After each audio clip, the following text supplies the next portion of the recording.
it's really delightful to be here today.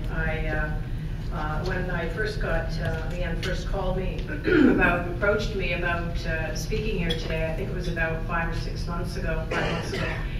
And of course my first thing is, talk about water, 10 minutes, half an hour, 3 hours, no problem, right? Pull out the PowerPoint, let's go. And then about a month and a half later, we have a chat about the event, and she says, no, you don't understand. It's about you, and there's no PowerPoint. As an engineer, that's the worst words you could absolutely hear. So I had an opportunity to chat with my friend Paula. It's been my best friend for since we were 18 years old, which is delightful to have her here today. Thank you. And Paula just said, look, Kim, just tell your stories. Just tell your stories. You've got lots of great stories, so let's just do that. So that's what I'm going to do today. I've got 5 stories that I've selected, and they are about moments that have been pivotal moments in my life when something was different after than it was before. One thing they didn't say I couldn't do, and that was they didn't say I couldn't bring props. So, story number 1. For those of you who don't know, this is the flag of Prince Edward Island. So this date is June 24th, 1972. I grew up in a military family. My dad served as a base commander at CFB Summerside, so I had the great privilege to grow up in Prince Edward Island, and it was just delightful. And this particular day in June 72, of course, was graduation day, right? I mean, we've been, 10 friends and I, we've been together all through high school. We'd spent our years together, and we were all starting to, as many people do at the end of high school, is starting to go our own ways. And especially from Prince Edward Island, we were all going a long way away, generally. So we went out, we camped on the beach, and the beaches in Prince Edward Island, and specifically Darwin Beach, which is our favorite beach, still there today, by the way. And it's a flat cliff, and then you go down the cliff, right, and you go onto the beach. And so we were camping out there. It was great. And one of the things I like to do, some of you know, is go off and be by myself and contemplate nature, right? So I walked out to this beautiful rock called Elephant Rock, still there today. And I was sitting there contemplating life, and the waves were crashing in, and it was all very magical. Now, there's one thing you should know when you grow up if you grow up by the ocean, and that is when the tides are coming in and going out, right? It's pretty important to know that. And that night, I wasn't paying attention, and as I sat there and contemplated, and all of a sudden, okay, time to go. It was like 2 in the morning or something, and I said, okay, it's time to go back. And I turned around and looked and went, uh-oh, and the tide had come in. And I had a moment there, and probably everybody in the room has had one of these, right? When you actually look and you go, I could actually die, right? This is not good. And so I made that decision, that split decision, and walked across. And as you know, when you're doing these things, you don't really think about it at the time. It's just one foot after the other. I made it to the other side, and then all of a sudden I realized, just what I'd done. And I think pretty well all of us have that when you realize you really don't want to mess with Mother Nature, and that's really the learning on that one. Don't mess with Mother Nature. And I've had a reasonably good respect for Mother Nature and myself in the wild, and a touch with nature ever since that. And so that was a pretty pivotal moment for me, and a very, very good learning. Don't mess with Mother Nature. Okay, that's prop number 1. So the second date, as many of you know, you can't not know this if you know me at all. I'm an absolutely fanatical Queen's grad. My degree's in engineering physics. My date, though, is the May long weekend in 1976.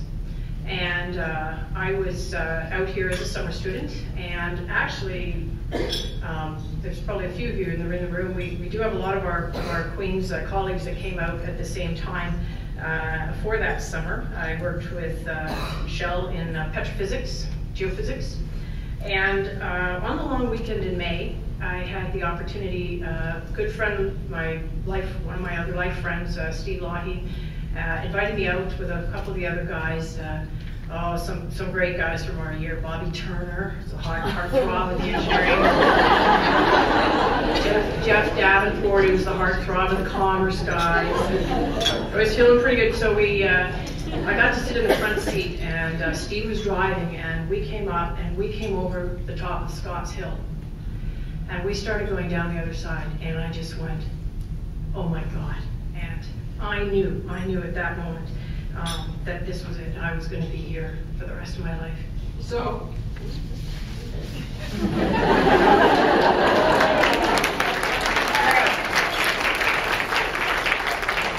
there you go. So, and my dear friend Lois Mitchell has a saying, you know, we've won the human lottery. And I think that's what it's like to be here in Alberta.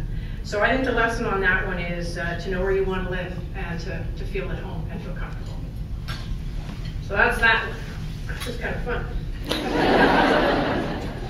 The next one isn't quite so much fun. So how many people have the ring? Right? Okay, so this next one is December 6th of 1989. And I think many of you, as I were absolutely attached to your television sets, watching what was going on in Montreal. And this event, I think, and this was the 14 women, of course, and I think this event for us as engineers was more impacting because, you know, this is our life's work, right? So, you know, for somebody, this man was so angry that he would go and, sorry, I promised I wasn't going to do this, but, I can't believe this. Anyway, that he would go in and just, you know, pick out, go to an engineering school, pick out the women and you know, get rid of his anger in this way. And it was a very troubling, very puzzling time, and something that required us, many in the room that you guys were here, and I talked to a lot of you about this, and if you remember, there was a lot of processing going on about this, a tremendous amount of processing. My personal story on it was that and you know how we process, right? We're ladies, right? We talk and talk and talk about it. So I had been talking a lot about it, and I at this particular moment was talking about it with my husband at the time. I did marry the captain of the football team, so anyway.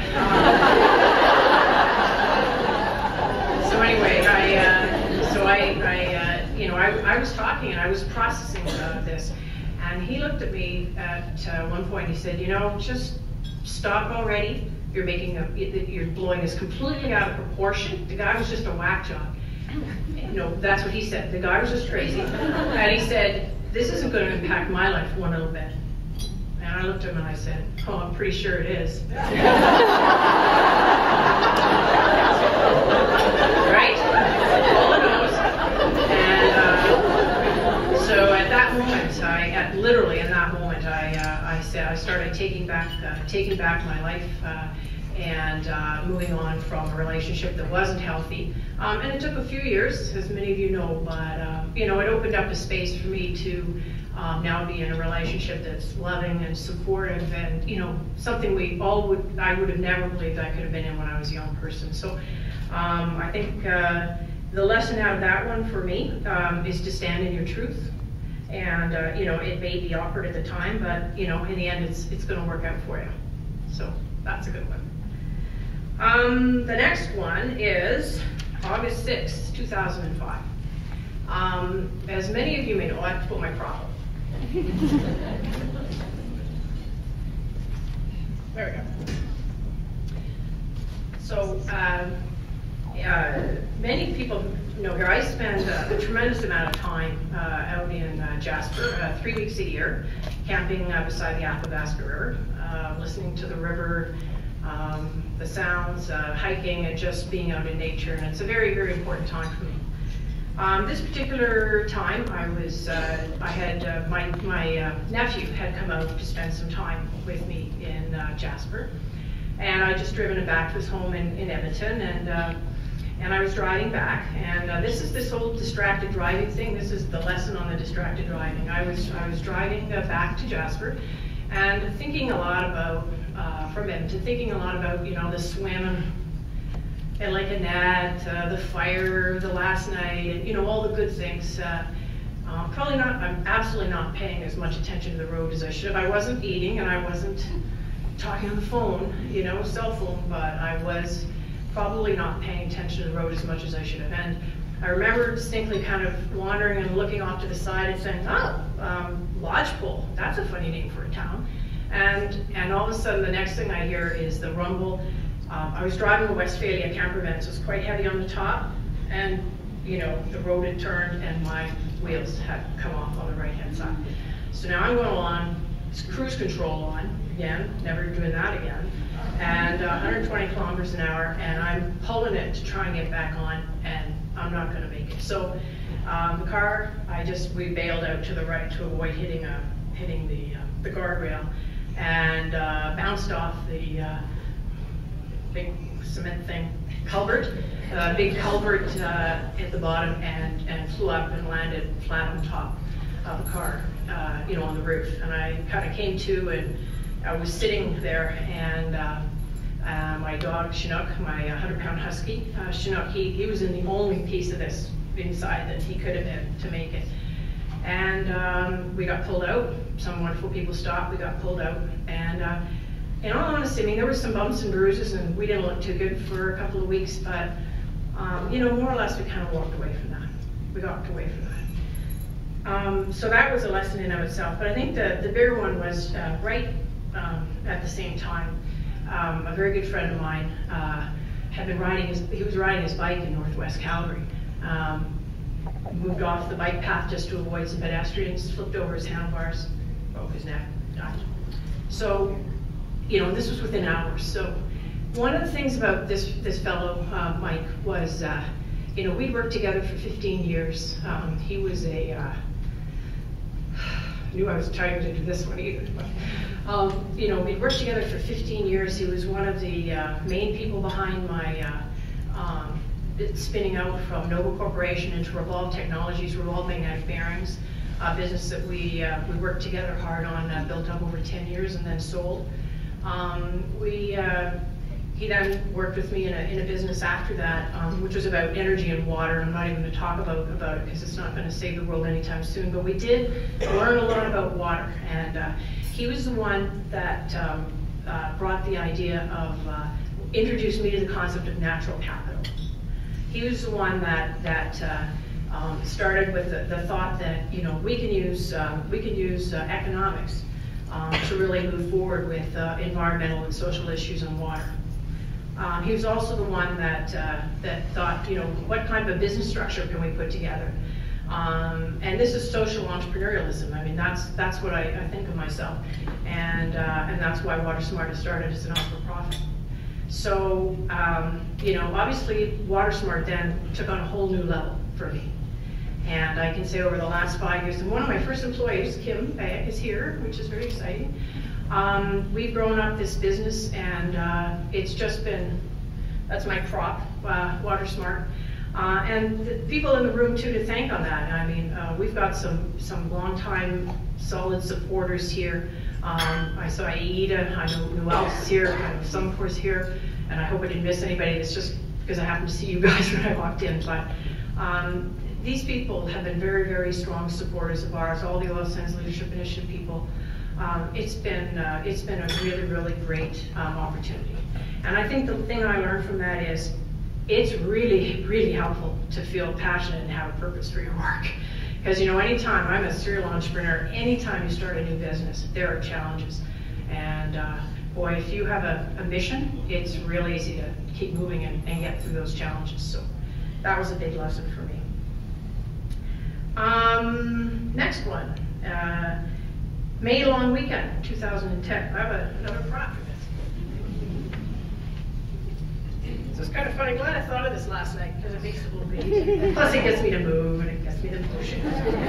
All right, so May long weekend, 2010. Keith and I it's a beautiful long weekend, out in the sun, drinking coffee, reading the paper, normal stuff you do in a long weekend. And I get a phone call from my brother Scott. And this in and of itself would probably not be unusual, except Scott was serving 6.5 months as station chief for CSIS at Kandahar Airfield. So that was a little unusual to get a phone call from him on his cell phone. And he said, well, and after of course I'm going, come on, you can't be where you say you are. He said, no, I am, you know, we're in the bunker. We all the off-duty guys got told to put all their gear on, head to foot, and we're all armed and we're sitting here in the bunker. We can hear the shells, but we don't know what's going on. And this is the interesting part. Will you and Keith turn on CNN and find out? Yeah, so that's a true story, actually. Very true. And so, you know, immediately we did, and then we found out that, in fact, the base was under attack, but it was a fairly minor one. It was cleared up, but a couple things happened. First, it just amazes me that, and this is actually not just a Canadian, because my brother would be really upset if he thought I was slamming the CSIS, so I don't know, but it's pretty common actually that the intelligence community actually has to phone, you know, to find out from CNN halfway around the world. So I find that's kind of bizarre. But the other thing out of this is, and I'm just going to digress a bit, I had an opportunity last week through the West Sands Leadership Initiative to listen to Preston Manning, my dear friend Preston Manning, talk. And one of the themes that he's really on right now is North American energy security. And he talks about, you know, the economic benefits. And I'm here to tell you there's also, you know, there's the human cost. Sorry, this is the last one, I promise. But there's a human cost to this as well too. I've got 2 brothers and a cousin who served in the Middle East. One my cousin Eric is still there. He's a surgeon. He's still in Kandahar, and there's a huge human cost to this as well. And I think when I had this experience with my brother and both my brothers and my cousin, that is to say that I am now absolutely committed to developing our resource here in Alberta, that we owe that. It's our obligation to develop that resource in support of North American energy security and for the benefit of Canada. On the other hand, I mean, that plus I think it's absolutely our obligation to produce this resource in a way that's sustainable, environmentally and socially and financially. And you know, obviously there's reasons for that. First of all, I'm going to be here for the next, you know, 50 years, I hope. And so I want to make sure that there's enough tax base to keep the place going, because I'm not going anywhere.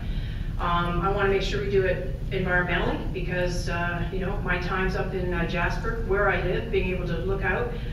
We live in the most beautiful place in the whole wide world, and I want to be able to do that. And I want to be able to still be passionate and committed to the work that I do. And I think all of us want that too. And I think this is a very, very noble goal, and one we should be pursuing. And I know that sounds kind of corny, but after that phone call, that's how I feel. One other thing, one other thing and you can't see this little prop, but I was reminded though after what happened on Saturday, I just thought I had to say one more thing about somebody that I really respect and a bit on that story, and that's my Alison Redford button. And I think the neat thing about that was Alison, and it ties in on this in terms of the future of our province, but you know, Alison sat down with me right at the beginning of the campaign, and she said, and I'm looking at her going, that's going to be a tough ride here, Alison, you know, and she went, yeah, but we're going to win this. One vote, one meeting, one at a time, and she did. And you know, again, that's her dedication and her passion, and I hope, look forward to having her bring that to the leadership of our party. So, you know, go girl. The last thing, because I think I'm kind of coming to the end, I am a water person, so of course I can't, oops, I'll move Kandahar, that's not easy. The last one, I got my water t-shirt, right? Advice from a river. So I thought I'd just wrap up by giving you advice from a river. Go with the flow. Immerse yourself in nature. Slow down and meander. Go around the obstacles. Be thoughtful of those downstream. Stay current. The beauty is in the journey. Thank you.